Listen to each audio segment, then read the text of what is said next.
How did this Newlands organization come about? So back in the 90s, we Rebecca Yenowin, she actually started Newlands as Kids on the Hill, and she moved to this neighborhood, Reservoir Hill, and she decided that she wanted to make a space for young people to come to and I guess make films. And so she started Newlands here. I mean, Kids on the Hill, and then in 2006 she changed it over to Newlands, and so it was a place for young people to get hired and make films, and also learn how to make films and whatnot. So a lot of people started here in this neighborhood and around Baltimore City, and then now we actually recently just changed over to all black leadership, where Evie is the director now. Cool. So Okay. that's how it started. And what are the benefits of the organization for the community and the youth? Well, the youth benefit from our organization I think in a couple ways. One, they're work ready.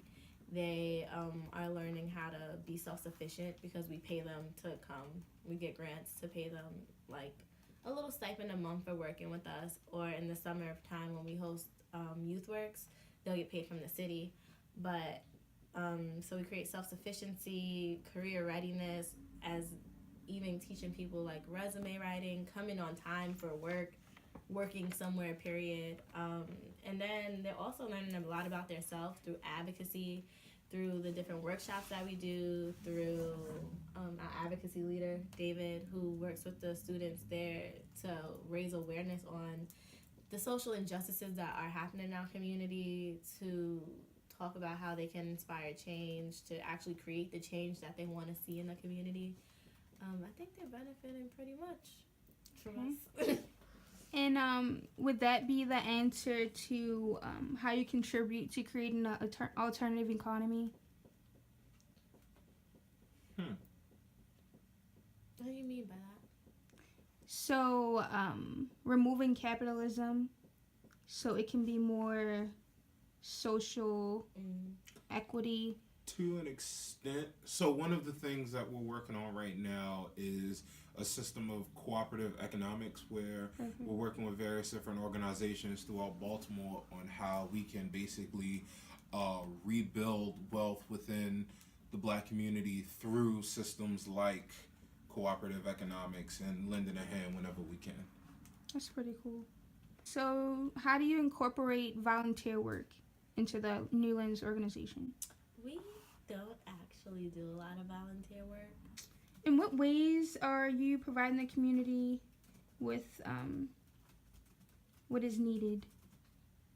Well, I feel like in this community, Reservoir Hill, which is similar to a lot of different Baltimore City communities, it's not. I mean, it's actually a pretty mixed income community. You have, just like most Baltimore communities, you have like the people who make a lot of money, and then the people who really don't make any, a lot of money at all. Right. And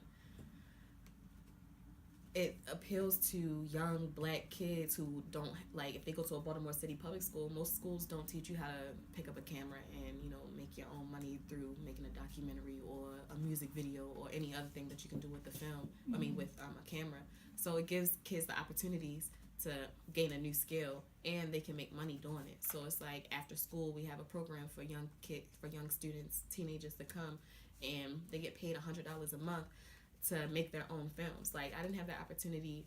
I'm pretty sure that junior team was, I don't know if junior team was here when I was in high school, but I know that that's an opportunity that's great, and it'll help keep kids off the streets. But not only keep them off the streets, it gives you a new skill to do something other than become your average employee that the public schools try to teach us to become. Right. How is Newlands beneficial or relevant for this time in history? Oh, it's perfect. Yeah. While we're moving, because if like over the last, I want to say like 5-6 years, you've seen a shift and a lot of people going to digital media to get their source of information, and we can almost say like Newlands has sort of had the jump on that for a while, like us creating our own form of media, benefiting from different outlets to put our work out there so people can use us as a source to get valuable information from. Okay. And aside from technology wise, like how else are you relevant for this time in history? I think that we're relevant. Sorry, we gonna stop? Go ahead. I think that we're relevant just because of the things that we cover, the topics that we are constantly making films on, what we're bringing to the table, and the seats that we're sitting at that are in different policy meetings where the government is trying to figure out how can we give this sum of money to a realm of, I guess, community partners or like after school programs or something that can benefit the youth. That's a way. I think that talking about Blackonomics, the identity of Black people, the economics and housing history of, especially in Baltimore with redlining and Black people getting denied bank loans. It's just so many different things that we discuss that is completely relevant to what's happening outside of Baltimore and like even around the world. Okay. So from what I understand, your Blackonomics video represented wealth, cooperative economics, and entrepreneurship. So just explain a little bit about the video and what you wanted people to understand from it. So basically, Blackonomics, the series and all, is to kind of get into what it means to be Black, I guess.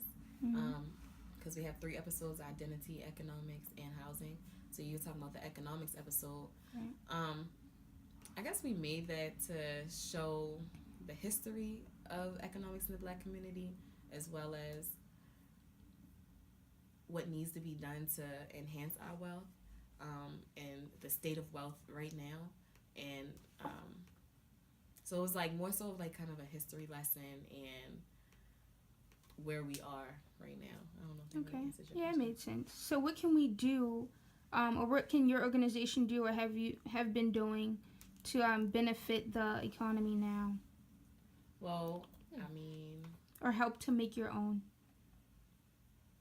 to make our own economy. Yeah, create your own. Well, I mean, as far as to help the economy, I mean, we're funding young Black kids. You know, Right. that's like in itself, in a community where there's really no grocery stores or no businesses that are owned by us. You have a bunch of liquor stores, corner stores, and funeral homes everywhere. But you don't. I mean, there are Black businesses around here that do employ other Black people. But to employ kids who are, well, teens who are under 18, you know, in this community is in itself helping, I guess.